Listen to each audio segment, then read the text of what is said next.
Hello and welcome to Comic Culture. I'm Terrence Dollard, a professor in the Department of Mass Communication at the University of North Carolina at Pembroke. My guest today is artist Val Mayerik. Val, welcome to Comic Culture.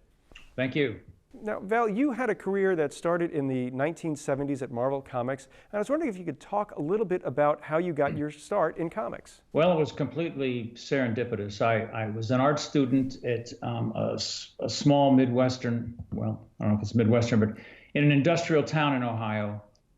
The art department there was rather lame, and I was in my fourth year and going nowhere. And I had been a comic book fan. I wasn't like an avid fan, but there were certain comics that were coming out of the scene at the time that interested me primarily because of the graphic content. You know, because as an artist, I was responding to what other artists were doing. And there was a guy in my painting class who also was a fan, and we would talk about comics from time to time. And there was a woman in our painting class who, keep in mind, we're like in our early 20s, and she's like in her early 30s, so she's an old lady to us. But she was trying to finish up her degree, and so she could teach, I guess, elementary school art. And she overheard us, you know, numerous times talking about comic books. And she said, by the way, I don't know if you guys know who this guy is. His name is Dan Atkins. He's one of my neighbors. And Dan Atkins was an inker, of course, for comic books way back when. And Dan had a pretty extensive career. And he had been mentored by Wally Wood, one of the great masters of the classical comic books. And so I was quite stunned. I didn't know what to make of that. And he only lived about 60, 70 miles away from the university. So a week later, drove down there and tried to set up a meeting with Dan. And it was rather inconsequential. Initially, Dan just looked at my stuff and he said, well, let me think about this. And he said, I've already got a guy working with me, which was P. Craig Russell. I'm sure you know who Craig is. And Craig was already working with Dan in his studio, and he said he wasn't sure if he had room for anyone else, and if his wife was willing to deal with another guy in the house. And then he called me a week later and said, yeah, come on down. So I spent the summer, Craig and I both spent the summer working with Dan. He was showing us just some tricks of the trade. He was not really a strong mentor in the sense of do this, don't do that. He just we talked about comics in general, and he would make comments about maybe we should or shouldn't draw this or that. And then Roy Thomas was the editor-in-chief at Marvel at the time, and he told Roy about us, and we all ended up going to New York together on a Greyhound bus. And Roy liked our stuff, and we were in Marvel Comics. Well, as I look back on that, I think that was just an immense stroke of luck, because had I not met Dan, and had I had to be just one more hapless guy, you know, traipsing off to New York City and starving and trying to get people's attention, I don't know if I would have had the focus or the endurance for that. And meeting Dan was just, like I said, an incredible stroke of luck. I was able to skip 5, you know, basic fundamental steps into getting into Marvel, and so that's how that happened. That is amazing, because, you know, the expression is, you know, it's not what you know, it's who you know. And I've heard so many stories from folks who got started at various companies where they either just kept going there over and over again, or they met someone at a convention. So it was just a great stroke of luck that you did meet Dan. So when you go to Marvel, you know, what's that first assignment like? Are they giving you the top title, or are they giving you like a tryout just to see what you can do? Yeah, the latter, of course. They gave me a short story plot for, I believe it was Brack the Barbarian, which was a character that was written. It was kind of a Robert E. Howard kind of a not a ripoff, but the Conan character had become popular, and so other barbarian characters were emerging. The guy who wrote that was actually, at the time, his name escapes me, but he was a well-known kind of fantasy sci-fi writer at the time. And Roy found a short story, and he adapted it in terms of the script to comics. It was only about an 8-page story, but it was my first story. I penciled it, Dan inked it, and it came out well. For the time, for what skill level I had, I was satisfied with it. I liked it, Dan liked it, Roy liked it. So that was my first assignment.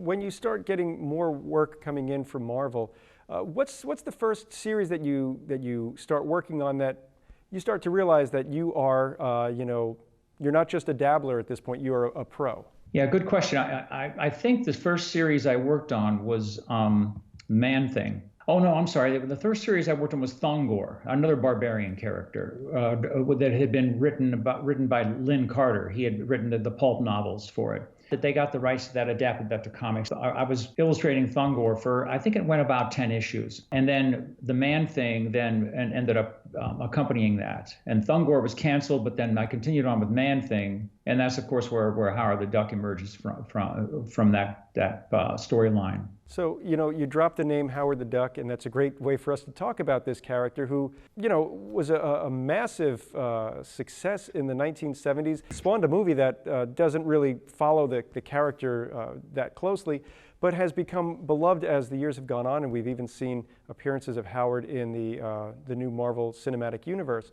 So, Howard the Duck, how does Howard the Duck come about? Well, it was a pure... I don't want to say accident, but it was, again, just one of these, roll of the dice kind of things. Steve was writing and plotting, Steve Gerber, that was writing and plotting the Man-Thing stories. And apparently Man-Thing had psychic abilities besides being this swamp monster, and he could somehow access portals to different dimensions. And in this one particular issue, a portal opened up and a whole slew of characters came through. There was a Gandalf kind of character. There was like a barbarian kind of character. There was some sort of a young, attractive witch kind of character, woman. And then Howard came through as well. Steve just told me to go with my gut and just draw these characters as I saw them. And so I said, well, what about this duck? He says, well, don't make him look real cartoonish. Make him look like if Donald Duck was actually real and he was walking around in the streets. He was a three-dimensional character and he could speak. And I just drew it. I didn't even do any preliminary sketches. I just drew it on the page. Everybody at Marvel said, okay, yeah, Steve, go with it. I mean, today they would have gone through 10 committees. It would have been just such a nightmare to get a new character. There would be all these other issues, of what's, how is this going to affect this group of people? And we might be offending this group of people. And at the time, it was just fun. I don't think Steve or anybody really expected that it would be that popular, but the reaction to it, of course, warranted then its own title eventually. I'm just wondering, is it a hit that that first issue, the numbers come in and they're great, or is this something that sort of builds up as the series progresses? I can't really speak to that because that was something that was going on in the offices. That was editorial decisions based on whatever. I know it took a while before they decided that the character should have its own title, and then there was also some, question as to who would be the artist, because for some reason Roy Thomas did not want me to be the artist. And I don't think it was because he didn't like my work. I just think he didn't think I was going to be the draw that some artists would be.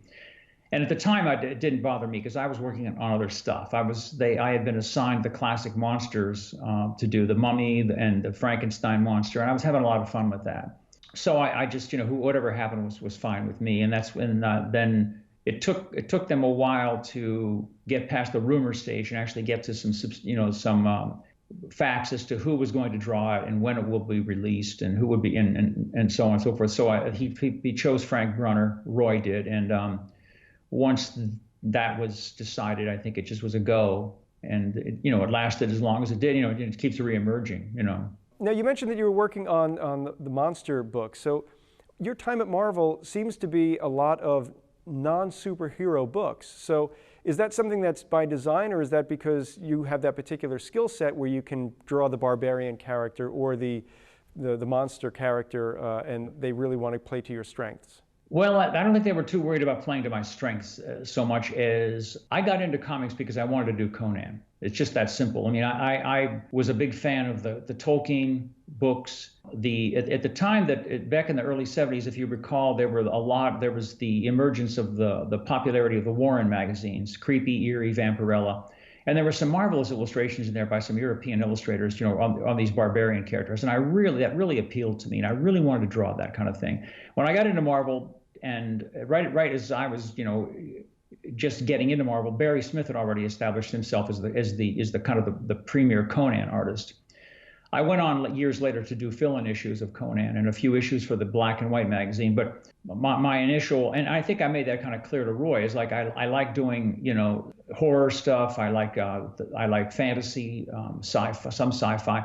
Superheroes never did appeal to me, and it's not that I don't think I emphasize that point, but I would say now in this day and age, I have found superheroes to be really quite absurd. I never really warmed up to the whole thing.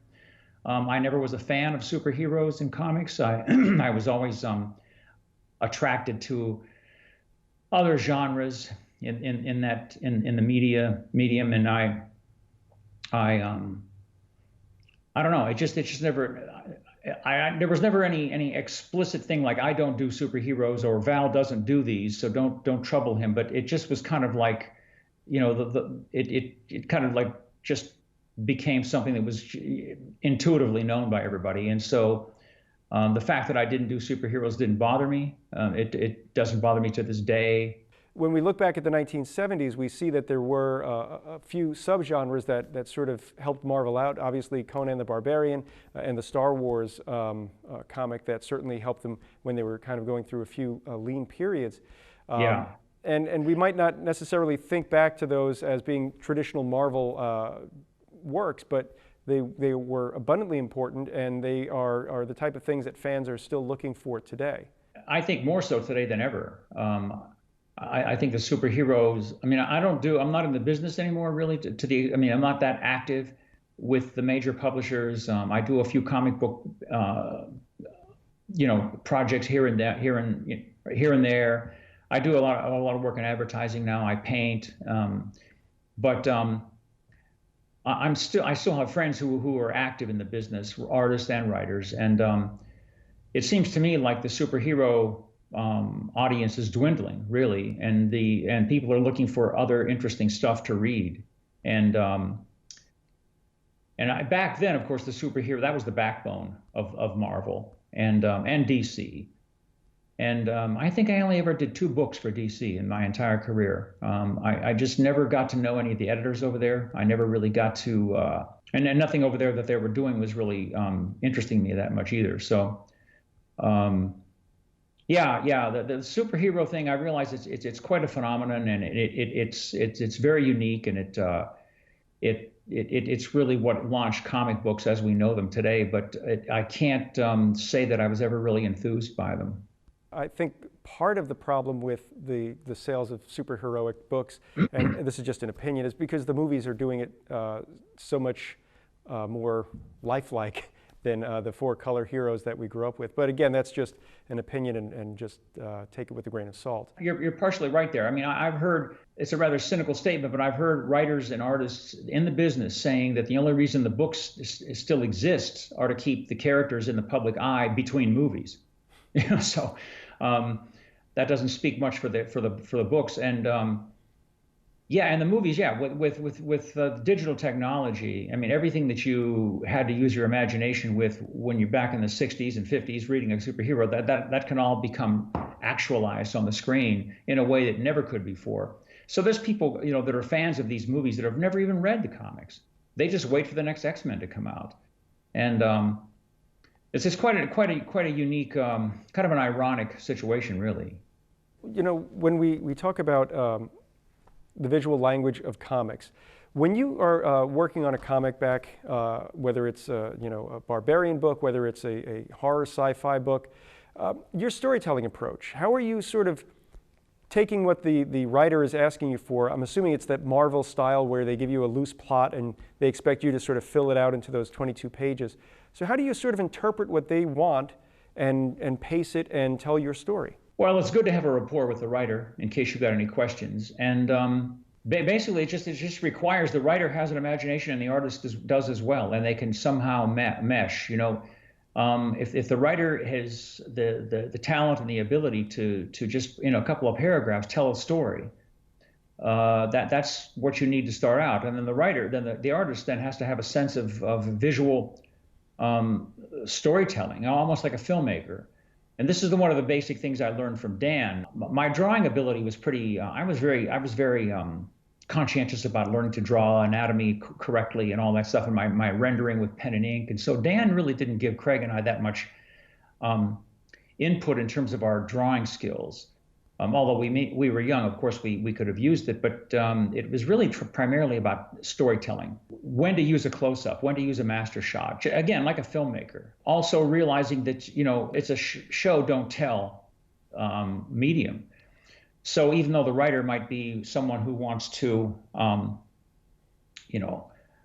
load up the page with a lot of word balloons, basically the good writers don't want to do that. So keep in mind that writer's looking to you to get as much information in that panel as possible, so he doesn't have to explain that much of what's going on. So when I look back on it now, I mean, every in the past, I don't know how many years now, when I kind of drifted out of comics and got into advertising in the mid '90s, from all through the '80s and early '90s, I recall working from very tight scripts, and working for various different publishers, Dark Horse and so forth, and I don't know if it was a precedent that was set by them, but the protocol was that the writer would do a full script, page 1, panel 1, caption, balloon, And I look back on it now, and the quote Marvel way of doing it, I mean, my gosh, we were just young guys, and we just took those scripts and ran with them.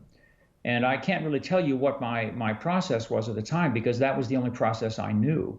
And so I just would get a script from Steve, and Steve was, had such rich text, Steve was just there was no limit to Steve's imagination. Gerber was, quite a good writer and quite an interesting writer. And so Steve just gave you a lot of really fertile ground to work with. Yeah, that's pretty much how that occurred. And I don't even know if they work that way anymore at Marvel. I know most companies don't. It's my understanding that most companies are using that full script, mostly because, like you were mentioning, the characters are such valuable IP properties. They don't want to risk messing something up by letting someone misinterpret something. Now, you had mentioned that you had sort of a youthful enthusiasm when you were getting your plots from your writer, Steve Gerber, and you could kind of work with it as you wanted. Are you, at that time, a disciplined creator where, you're working a set number of hours every day? I'm going to start at the drawing board at 10, I'm going to wrap up by 7? Or is this something where, hey, I'm just going to get this stuff done, and if it takes me all night, it takes me all night? Well, it depended, first of all, what the deadline was, how much time I had between receiving the script and having to turn in work. But interestingly enough, Dan worked at night. Dan was a night owl. So Dan would keep Craig and I there till 1, 2 in the morning, working. And that was when his creative juices, got moving. And I was always kind of a night owl as a kid. I was the kind of a kid that would be reading comics at midnight, in my room when my parents were telling me to turn the lights out and go to sleep. And I never was much of a very energetic early riser. So this suited me to a T. Wow, we get to stay up late, and when we take a break, we watch the Late Show. And so I would get the script. At the time, I was working. I was helping teach at a martial arts school. I had been in martial arts for years prior to that, and so I would do my teaching during the day, and then settle in. Have dinner and settle in, and just grab that script and just go to town and just lay out as many pages as I could in that night. I wouldn't lay out the entire job at once. I would usually go about 4 or 5 pages at a time.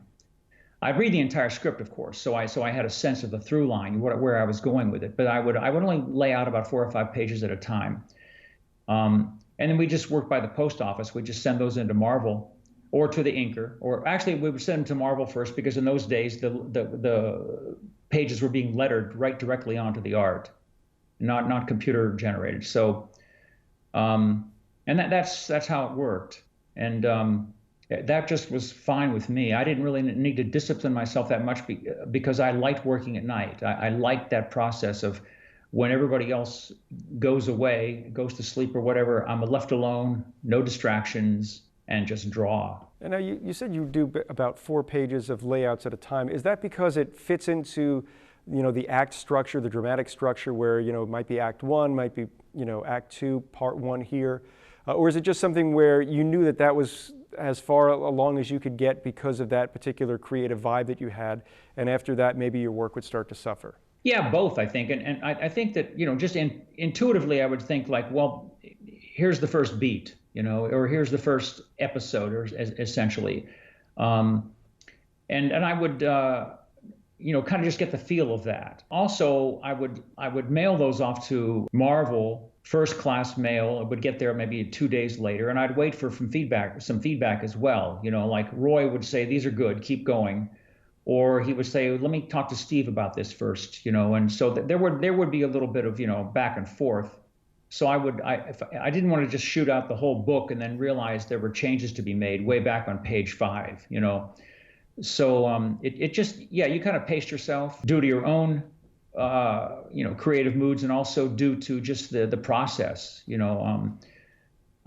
don't think there were that many artists who maybe people that were just like Gil Kane, who could turn out a zillion pages a week, and that they would know exactly what they were getting. I don't think anybody did like a whole book in toto, just and send it in. And when you are working with an inker, again, this is the pre-internet days, the pre-cell phone days.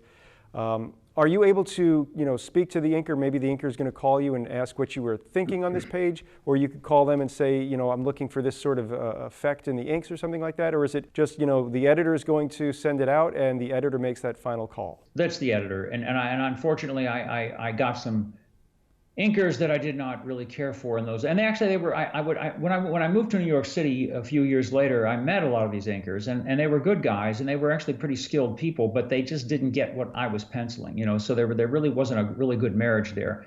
But yeah, there was always an editorial decision. I rarely got to choose my own inker, and until my inking skills got up to par, I was not able to. Roy didn't want me to ink, or John Verpoorten, whoever was handling the art assignments then. Johnny Ramita, I was not. They didn't feel I should be inking my own work early on. So now, recently, actually, I'm involved with a comic book project right now. It's called Power Comics. It's done by a guy named Houston Huff from Chicago. He's all over Facebook, so if you can get more information about it there. But he hired me and a lot of other guys from my generation to work on this series of books. Pat Broderick and Al Milgram and a whole slew of guys. And we had the choice of inking it ourselves or having Joe Rubenstein ink it. And he's one of the best inkers in the business ever. So I chose Joe because I just thought it would be an interesting combination. And now things are a little more artisanal with comics. Inkers and pencilers are paired up. Usually as a result of them being used to working together, or the editor knows that would be a good combination. Back then, Marvel, for as much fun and as different as Marvel was then, with the whole industry, it was an assembly line. Penciler, letterer, inker, colorist, boom, get those books out there, because these books were selling immense amounts. They were putting them up in the little spinner racks in the pharmacies and the bookstores and just corner stores, were gas stations even, and they were selling immense amounts of books every month, and they just had to get them out. Many times it was like, you don't like that inker, too bad you were late with the pages, and that's just the way that happened. If the folks watching at home wanted to maybe find out a little bit more about some upcoming projects, is there a website or a social media address that we can go to? I'm on Facebook, although I don't really post a lot of what I'm doing on comics. There is that series I'm working with called Power Comics. It's kind of fun. It's kind of a harkening back to the Bronze Age of comics, the goofy old superheroes, Bouncing Boy and Stretch Man and all these guys. And that's been kind of fun. And it's not the kind of a thing I normally would do, but since I've been away from comics for so long, it's a novelty to me, and I'm enjoying it. A few years back, with a writer friend of mine up in Oregon, we had done a graphic novel called Of Dust and Blood, which was about the Little Bighorn, told from both sides, the sides from the Native American Indians and from the sides cavalry. And it got a lot of good reviews. It was reviewed well on Bleeding Cool. there's that, and that book can be ordered. It's not available, I think, in retail right now. I've been working on some film projects and stuff that's not necessarily related to comics, but all in the genre of fantasy and science fiction and so forth. And as you can see, there's a picture of a horse back here. I love horses. I have a horse. I do equestrian art, and I have some work in a couple of galleries here in Texas and New Mexico. So I'm keeping busy, and I have to say, in all deference, I owe it to comics, because that's what got me off on being a working illustrator in my young years, when a lot of guys were really slaved away trying to get some attention. Well, Val, I want to thank you so much for taking time out of your schedule to talk with me today. And I'd like to thank everyone at home for watching Comic Culture. We will see you again soon.